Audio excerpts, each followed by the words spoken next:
morning, sir. This is my code from the field that I select, which is ang login form lang. This din is this is so good.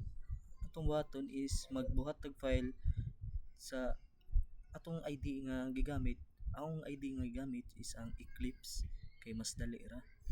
Then magbuhat tag file sa ato ang para maka-start at tag kuan code diri sa Eclipse.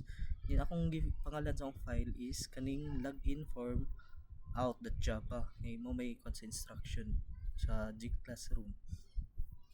Then so good. Then ang number one ang explain is ang kining class declaration, which is ang kaning login public class login from extends frame. Meaning ani is mo na siya mag-create og window niya GUI using Java out abstract. Java out, ang out A is meaning ana abstract window toolkit. Mo na siya ang ako ang constructor class declaration. Then ang ako ng constructor is kaning sa ubos kani siya.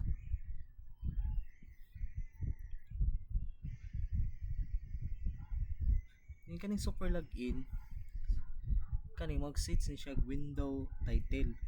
Then kaning seat size mo nang size dito sa window ang i-type diri is 400 to 300 lang. Then set layout new border layout mo na yung uses to arrange panels north, center, south. Then kaning set resizable false prevents mo prevent siya nga mo resize ang ato ang code ang atong result mo resize siya.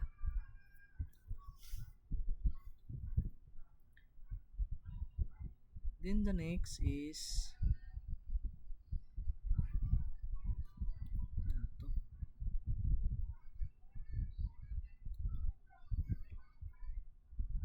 Ano siya dire sa ubos akong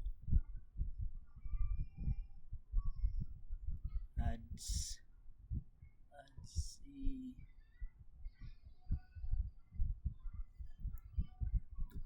window panel yan. Which lang ito kani mo na ni siya ang close window handling kani nga code ri nga size. Ang purpose ani is adds a listener to detect when the user is close X button niya. Kaya bali mag-type ka dito sa akong login form, ituplok to nimo ang X button, automatic mo back to zero siya. Then dispose close the window properly para dili magkasalimuag ang ato ang tong desired nga result. Then this is my header panel kaning area. Mo na siya mag-create og panel with a title user login. Then seats front. Then kani siya seats font niya text color niya. Tapos ang background color sa ato ang para design ang atong desired result sa ato ang moabot nga outcome. Then ang main form panel nakin mo ni siya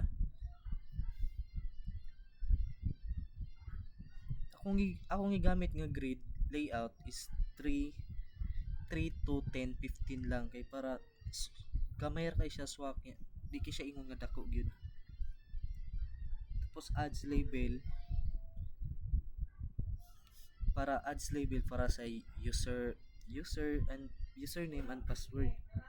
Tapos ang pass label para ang kaning password naman to.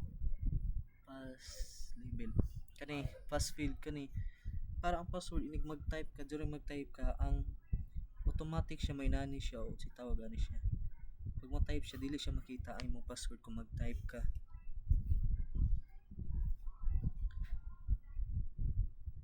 Then kaning sa buttons panel next is Para ang atong flow out is nasa center ang buttons panel. Tapos mag-create siya login and cancel button. Tapos mag-set siya. Tapos ang akong background gipili is blue lang. Blue for login and cancel and red for cancel. Ato ra makita ang result niya.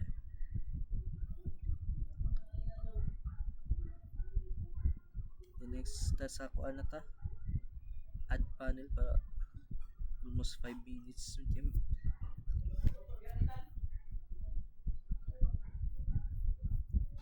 This kani mas importante din siya kaning sa main method nato. Sa main method nato is kaning event sorry text invoke later subutan na ensure na ang AI ang UI muran siya safely ida kuan sa atong event dispatch thread niya edit mo na siyang purpose ani event. Tapos ang kaning login from out login equals new login from form out para ang object and make it visible ang siya. Kani nga program is magbuhat ni si og login form GUI using Java out mo siya ang kung program with a header of title, username and password and fields, input fields, tapos ang login and cancel buttons, tapos ang proper layout and colors, tapos ang close handling. Then nato siyang makita ang result ani. Run. Sorry. B. Mo na siyang simple result lang ako. Mas lang kay siya astig lang eh. Yeah. Blue for login, red for cancel. Username.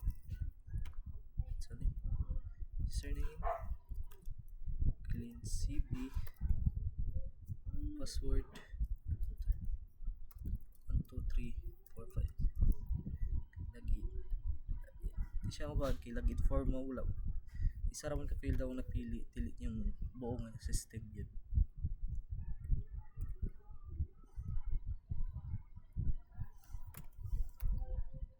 Simple lang siya, simple. Maro to sir, salamat untag sabta nimo ang akong simple demonstration about sa akong login form out using Java out. And that's all, thank you.